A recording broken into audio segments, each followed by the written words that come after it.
Olá, meu caro amigo e seguidor. Seja bem-vindo à nossa live quinzenal do Centro Espírita Allan Kardec, o Papo Espírita, onde você compreende melhor uma notícia explicada a partir sobre a ótica da doutrina espírita.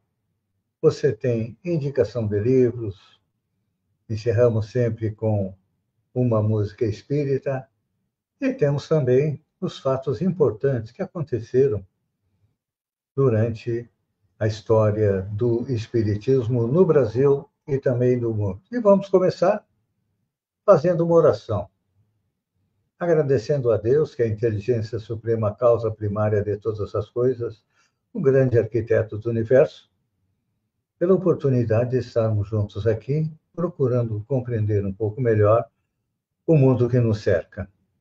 E pedimos a proteção da direção espiritual do Centro Espírita Allan Kardec, para que possamos ter um período produtivo aqui, dizendo: Pai nosso que está no céu, santificado seja o teu nome, venha a nós o teu reino, seja feita a tua vontade, assim na terra como no céu. O pão de cada dia nos dá hoje, o pão do corpo, mas principalmente o pão do espírito. Perdoa nossas dívidas, à medida que nós perdoamos aqueles que nos devem, e não nos deixa cair na tentação, mas livra-nos do mal, que assim seja. E o nosso Papo Espírita de hoje, ele é uma análise de algo que está acontecendo que chocou a sociedade, que é a adultização das crianças. A notícia que nós escolhemos para tratar do assunto tem como título: Felca revela caso de exploração infantil que mais chocou. Mãe monetizava a sexualidade da filha. O youtuber Felipe Bressanin Pereira, mais conhecido como Felca, afirmou que um caso que o mais chocou, enquanto que produziu o vídeo viral sobre adultização de menores de idade nas redes sociais, foi de uma mãe que usava a própria filha para vender conteúdo adulto na internet. Em entrevista ao programa Conversa com Bial, da Rede Globo, no dia 26 de agosto, Felca, que hoje tem 50 milhões de visualizações em seu vídeo, relatou que as pesquisas para fazer o conteúdo começaram há cerca de um ano. Eu não conseguia trabalhar mais por mais de 30 minutos seguidos, revelou. Ele denunciou, entre outros casos de abuso, o influenciador paraibano Ítalo Santos, que foi preso por exploração e exposição de menores de idade nas redes sociais. De lá para cá, já tivemos o nosso Congresso aprovando uma lei que protege as crianças. Nós já tínhamos o Estatuto da Criança e do Adolescente, uma lei criada na década de 80, que protegia as crianças, mas o tempo foi passando e há a necessidade de uma maior proteção das crianças, principalmente na internet e nas redes sociais. Então, nossos deputados e senadores, aquilo que é a opinião pública, acabaram aprovando rapidamente uma lei para disciplinar um pouco mais esse tipo de abuso em relação às crianças. Então, já que estamos falando da infância, vamos analisar o que nos diz o Espiritismo a respeito do período da infância. Iniciamos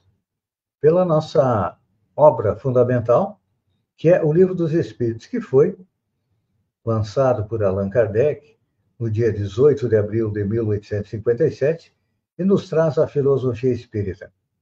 Na sua primeira edição, com 501 perguntas e respostas, e depois, na sua edição definitiva, em 1860, com 1.018 perguntas e respostas, onde abrange de onde nós viemos, para onde nós vamos, por que nós sofremos, e nos explica muita coisa do nosso universo. Então, No capítulo referente à infância, Allan Kardec pergunta aos espíritos na questão 379. É tão desenvolvido quanto de um adulto o espírito que anima o corpo de uma criança? Olhem só, que pergunta interessante. É tão desenvolvido quanto o de um adulto o espírito que anima o corpo de uma criança? E a resposta é: pode ser mais, se mais progrediu. Apenas a imperfeição dos órgãos infantis o impede de se manifestar, obra de conformidade com o instrumento que dispõe. Aqui, Kardec nos apresenta um dos pontos fundamentais da doutrina espírita, que é a reencarnação. Tem gente que não aceita. É questão de foro íntimo e a gente respeita, mas a reencarnação é uma das maiores provas do amor de Deus para com nós, suas criaturas, nos dando tantas oportunidades quantas nós necessitamos para progredir. Então, o espírito da criança, claro que tem uma razão para ser assim. Por quê?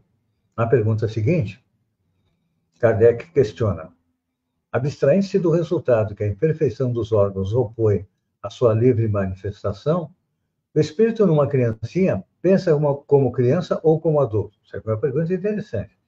Uma criança pensa como criança ou pensa como adulto?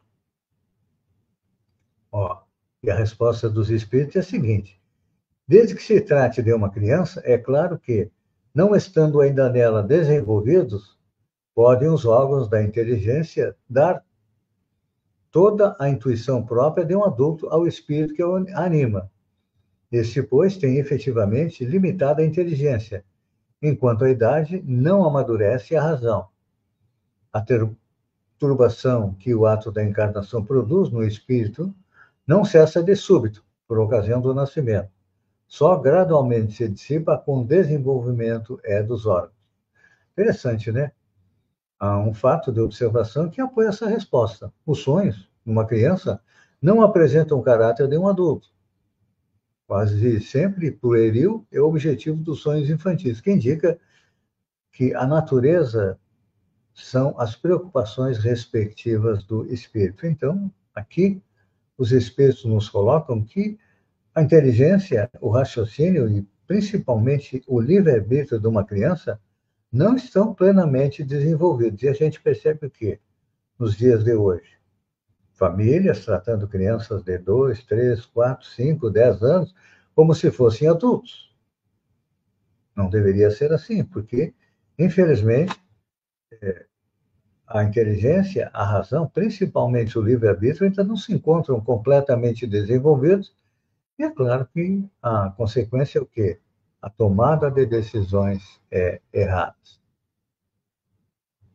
E aí Kardec pergunta na 383, qual para a criança a utilidade de passar pelo estado da infância? A resposta dos espíritos é: encarnado com o objetivo de se aperfeiçoar, o espírito, durante esse período, é mais acessível às impressões que recebe, capaz de lhe auxiliar em um adiantamento para o que deve contribuir os incumbidos da educação. É interessante esta pergunta. E quem são os incumbidos da educação do espírito? Normalmente a gente terceiriza essa responsabilidade, não é? A gente sempre coloca que a educação é responsabilidade da escola, mas a escola ela tem a responsabilidade de repassar conhecimento para tornar aquele adulto uma pessoa útil à sociedade e a si mesmo. Só que o que acontece? A verdadeira educação, a educação moral, que é a arte de formar os caracteres, isso é responsabilidade dos pais. E muitas vezes os pais estão terceirizando para as telas, né? Para manter o filho ocupado, colocam uma tela na mão dele.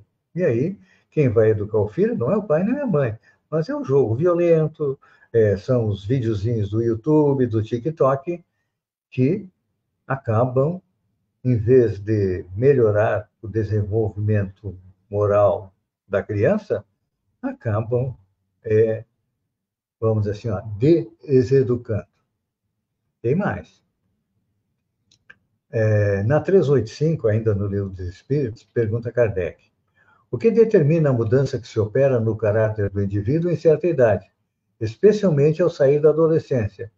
É o espírito que se modifica? Olhem só, a criança nasce com aquela ar de angelical, para quê? Para que a gente possa amar e ajudá-lo a evoluir. Só que à medida que o tempo vai passando, hoje em dia até antes da adolescência, na pré-adolescência, e às vezes até no período infantil, o que acontece?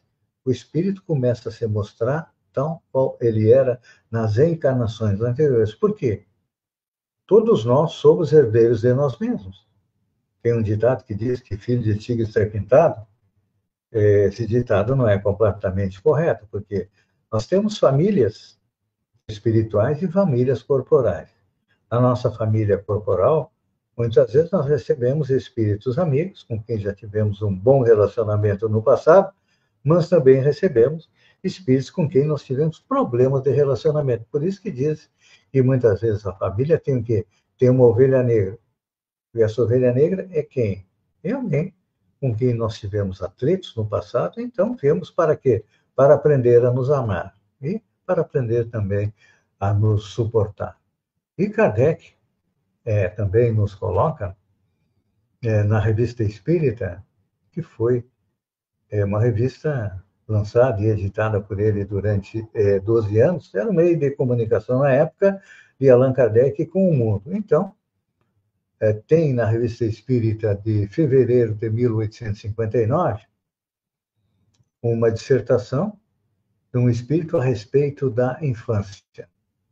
O espírito começa dizendo assim: não conheceis o segredo que, na sua inocência, ocultam as crianças. Não sabeis o que são, nem o que foram, nem o que hão de ser. Entretanto, vós as amais. Vós as prezais como fora uma parte de vós mesmos. E, de tal modo, que o amor da mãe pelos filhos é considerado como o maior amor que um ser possa ter por outro ser. De onde vem essa doce afeição? Essa tenra benevolência que os próprios estranhos experimentam com uma criança. Vós o sabeis? Não. Eis que vou explicar-vos. As crianças são seres que Deus envia em novas existências, para que elas não possam queixar-se do excesso de severidade, dá-lhes toda a aparência de inocência. Mesmo numa criança naturalmente má, os defeitos são cobertos pela aparência de inocência. Mesmo numa criança, essa inocência não é uma superioridade real sobre aquilo que foram antes, não.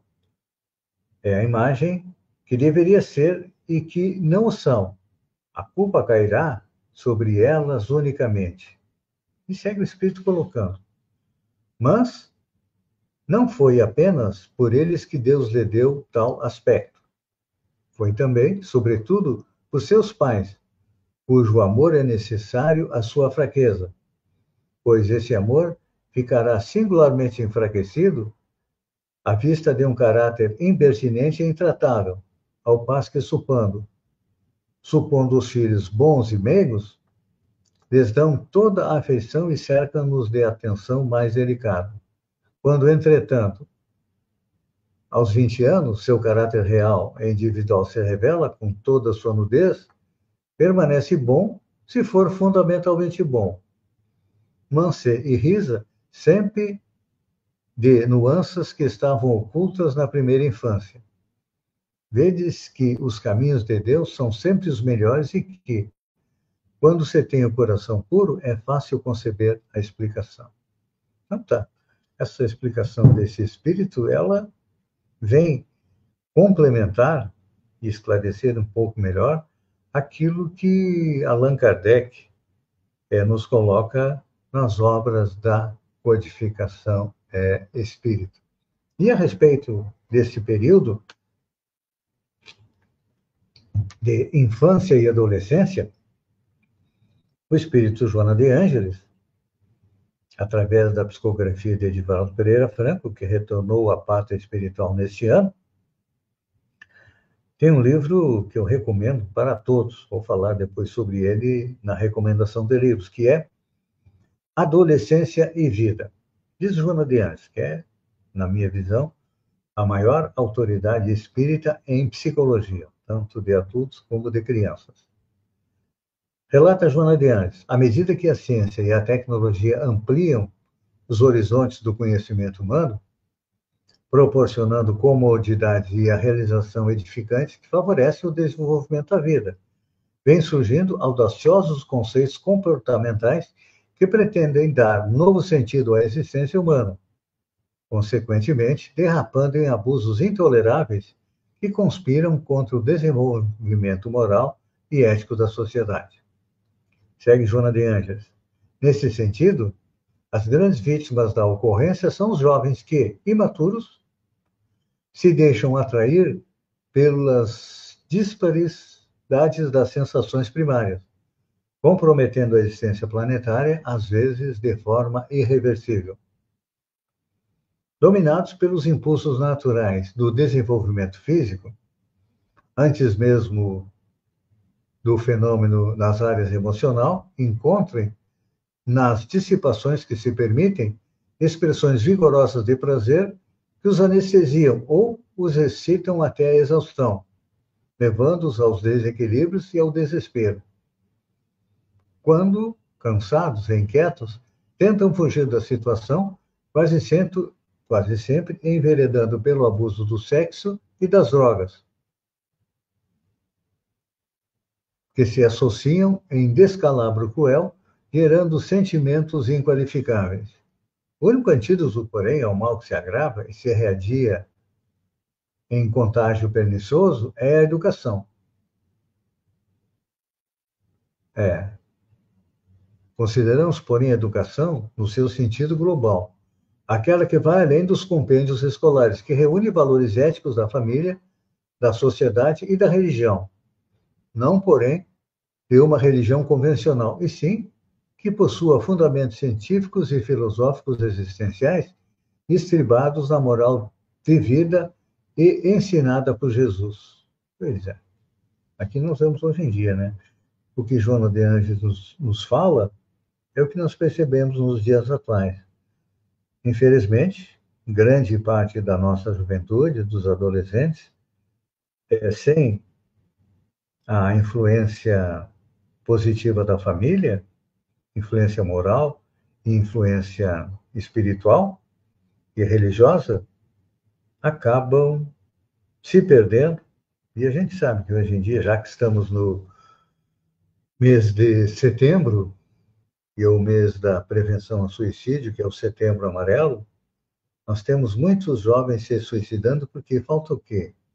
Falta um norte nas suas vidas, que deveria ser dado pelos pais, pelos educadores e até pela própria sociedade. Mas, infelizmente, vem acontecendo que os pais deixam as crianças agirem como adultos e, não tendo um suporte moral, fazem escolhas que muitas vezes comprometem não somente uma encarnação, mas várias encarnações no futuro. Então, nesse sentido, a preocupação com a parte espiritual é antiga, porque lá no Eclesiastes, na Bíblia, no capítulo 1, versículo 9, diz o seguinte: alegra-te, mancebo, na tua mocidade, e recrie-se o teu coração nos dias da tua mocidade, anda pelos caminhos do teu coração e pela vista dos teus olhos. Sabe, porém, que por todas estas coisas trará Deus o juízo. Então, essa é a advertência saudável ao jovem, é um convite comportamental esteja alegre e pura, a fim de evitar comprometimentos infelizes. Então, continua Joana de Anjos dizendo que os estados da infância e da juventude são relevantes para o espírito em crescimento, razão pela qual, dentre os animais, o ser humano é o que tem o período mais demorado, quando se eles fixam os caracteres, os hábitos e se delineiam as possibilidades de enriquecimento espiritual para o futuro. Então, aqui nós vimos mais uma vez a responsabilidade dos pais. Porque a educação moral inicia na família, a escola repassa conhecimento e também educação moral, mas é na família que nós vamos ter a base da evolução espiritual das nossas crianças e também dos nossos jovens. E a respeito da educação, Allan Kardec nos traz a sua visão a respeito da educação na pergunta número 540 do Livro dos Espíritos, onde ele trata a respeito de se tem o homem o direito a repousar na velhice. Isso lá no século passado, ainda não tinha SUS, não tinha aposentadoria. Normalmente, os mais velhos eram sustentados pela família e, quando não, acabavam sendo deixados para morrer. Tem até um filme interessante, é um filme japonês, cujo nome é Balada para Narayama. Ele conta a história de uma vila que ficava no sopé do Monte Narayama, no Japão. Então, os velhos, quando não tinham mais condição de sustentar, a lei da vila era que eles subissem a montanha, que era uma montanha gelada, para morrerem de frio. Hoje em dia, nós temos o SUS, nós temos a aposentadoria, mas também há muita falha nas famílias com relação aos nossos idosos. Mas vamos ver o que os espíritos colocam a Kardec sobre isso. A resposta é: o forte deve trabalhar para o fraco. Não tendo esse família, a sociedade deve fazer as vezes desta é a lei da caridade. Realmente, hoje já está acontecendo. É a aposentadoria que você contribui durante toda a vida. Não dá para tudo, mas pelo menos já é um auxílio. Então, Kardec coloca o seguinte: não basta que se diga ao homem que lhe corre o dever de trabalhar. É preciso que aquele que tem prover a existência por meio do trabalho enquanto com que se ocupar, o que nem sempre acontece. Quando se generaliza, a suspensão do trabalho assume proporções de flagelo. É o desemprego, né? Que hoje em dia nós estamos vendo aí em torno de 7% da nossa população economicamente ativa. Santa Catarina é um dos estados onde tem menos desemprego no Brasil, mas diz Allan Kardec que a ciência econômica procura remédio para isso, ou seja, o desequilíbrio, né? Entre o trabalho e o desemprego. Diz ele que a ciência econômica procura remédio para isso no equilíbrio entre a produção e o consumo. Mas esse equilíbrio, dado seja possível estabelecer-se, sofrerá sempre intermitências, durante as quais não deixa o trabalhador de ter que viver. Há um elemento que não se costuma fazer pesar na balança e sem o qual a ciência econômica não passa de uma simples teoria. Esse elemento é a educação. Não a educação intelectual, mas a educação moral. Não nos referimos, porém, à educação moral pelos livros, e sim a que consiste na arte de formar caracteres e que incute hábitos, porquanto a educação é o conjunto de hábitos adquiridos. Considerando a aluvião de indivíduos que todos os dias são lançados na população, sem princípios, sem freios, entregue a seus próprios instintos, não é de espantar que essas consequências que nós vemos hoje de violência estejam acontecendo. Por quê? Está faltando na nossa sociedade como um todo a educação moral. Poucas são as famílias que conseguem dar a educação moral para os seus filhos. E, enquanto isso, a sociedade vai caminhando. Mas vai chegar um dia em que todos terão trabalho, todos terão educação moral. Só que cada um tem que fazer a sua parte. Vamos agora ver quais foram os fatos importantes na história do Espiritismo. No dia 1º de setembro de 1875, é editado em Natal do Rio Grande do Norte o primeiro jornal espírita do Rio Grande do Norte. No dia 2 de nove de 1914, acontece o desencarne de Alberto Rochas, pesquisador francês. A Federação Espírita Brasileira publica seus livros, e tem um bastante interessante, onde ele fala a respeito das regressões de memória e também das progressões de memória, ou seja, espíritos que viram o futuro e vieram nos dizer o que iria acontecer. No dia 4 de setembro de 1991, desencarna o médium psicógrafo João Nunes Maia, que tem uma produção mediúnica excelente. Através dele, o espírito Miramês comentou as 1018 perguntas do Livro dos Espíritos. Tem também uma coleção onde ele comenta o Livro dos Médiuns. No dia 5 de nove de 1890, desencarna Leah Fox, uma das conhecidas irmãs Fox, médiums que deram início aos fenômenos de Hydesville, nos Estados Unidos, que foi considerado o marco zero do Espiritismo. No dia 6 de nove de 1853, na ilha de Jersey, França, Victor Hugo assiste pela primeira vez uma sessão das mesas girantes por sugestão de Delphine de Girardin. Delphine de Girardin foi uma das médiums que trabalharam com Allan Kardec para as obras da codificação espírita. No dia 6 de nove de 1881, realiza-se o primeiro Congresso Espírita do Brasil, no Rio de Janeiro. Também no dia 6 de nove deste mesmo ano, o imperador Dom Pedro II recebe uma comissão de espíritas do Rio de Janeiro que lhe entregaram um documento narrando as perseguições sofridas e pedindo justiça. No dia 7 de nove de 1947, Divaldo Pereira Franco funda o Centro Espírita Caminho da Redenção, em Salvador, na Bahia. No dia 8 de nove de 1886, realiza-se em Barcelona o primeiro Congresso Espírita Internacional. E vamos agora à indicação de livros. Falávamos já do livro Adolescência e Vida, do espírito Joana de Ângeles, psicografado por Divaldo Pereira Franco.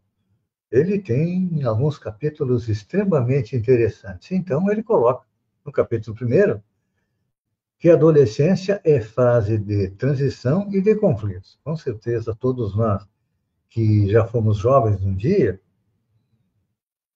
nós passamos por esta fase e a gente lembra muito bem. É uma fase de afirmação, é uma fase de negação.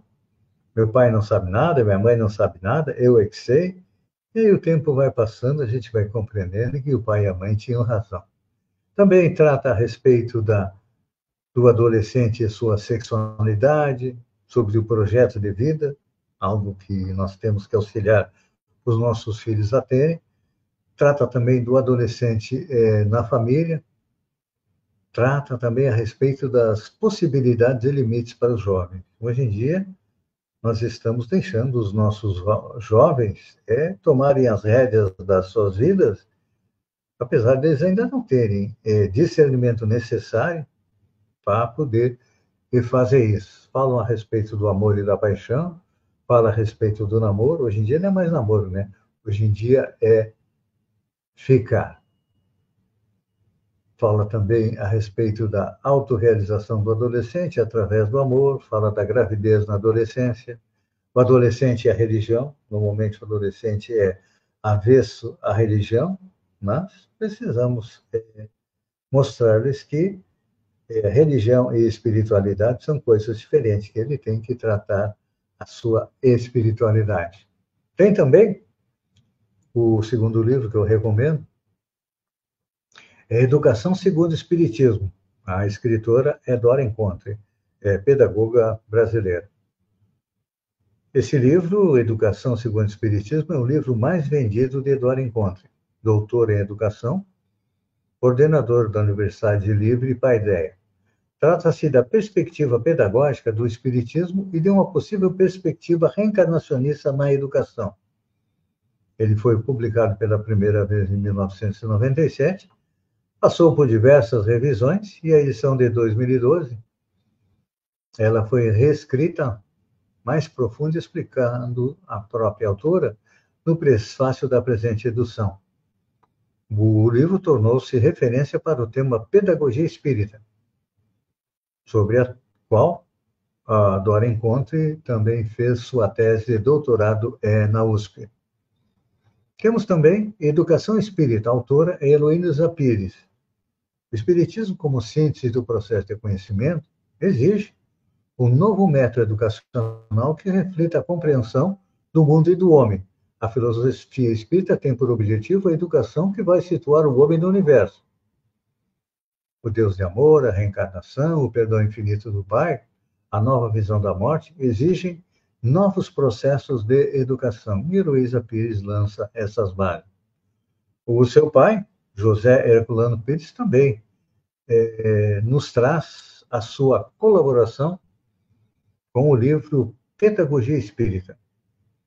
Herculano Pires, considerado o método que melhor mediu Kardec, para mim, junto com Hermínio de Miranda, são os dois pensadores espíritas mais importantes, escritores.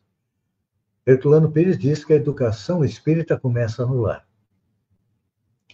As famílias espíritas é dever dos pais iniciar os filhos nos princípios doutrinários desde cedo. A falta de compreensão da doutrina faz que certas pessoas pensem que as crianças não devem preocupar-se com o assunto.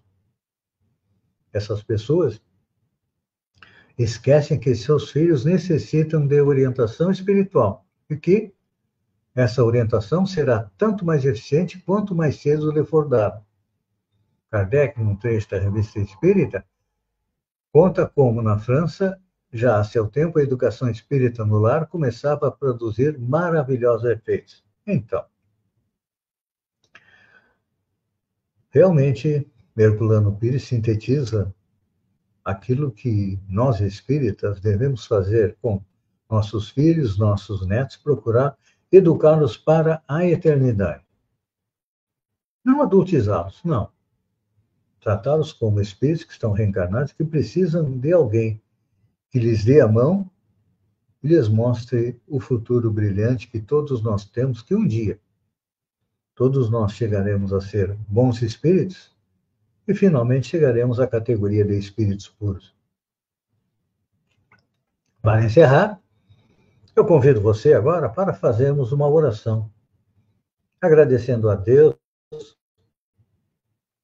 que é a inteligência suprema, a causa primária de todas as coisas, a Jesus, o Divino Mestre,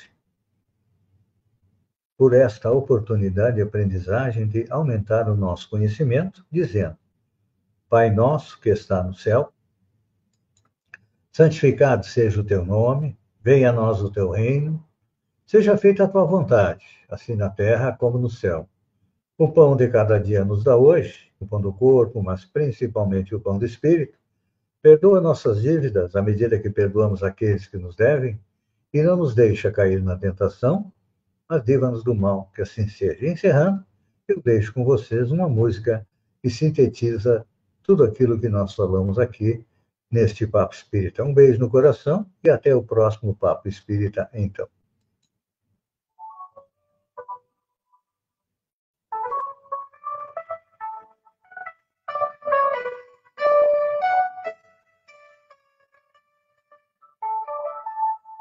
No beijo vem a alma adormecida, trazendo em si a herança da vida.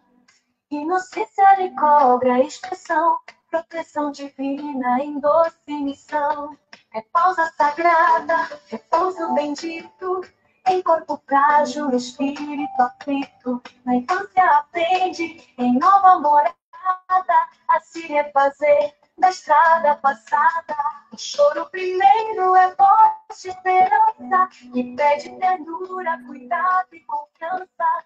Sabedoria de Deus se revela em bondade, faz do amor materno a mais pura verdade.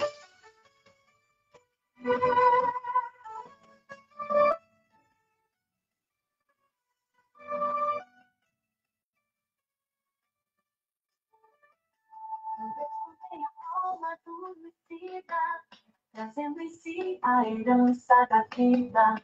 Inocência lhe cobre a expressão, proteção divina, intenção. Repouso sagrada, repouso bendito, em corpo frágil, espírito aflito. Na infância aprende, em nova morada, a se refazer na estrada passada. O choro primeiro é voz de esperança, que pede ternura, cuidado e confiança. Sabedoria de Deus se revela em bondade, faz do amor materno a mais pura verdade.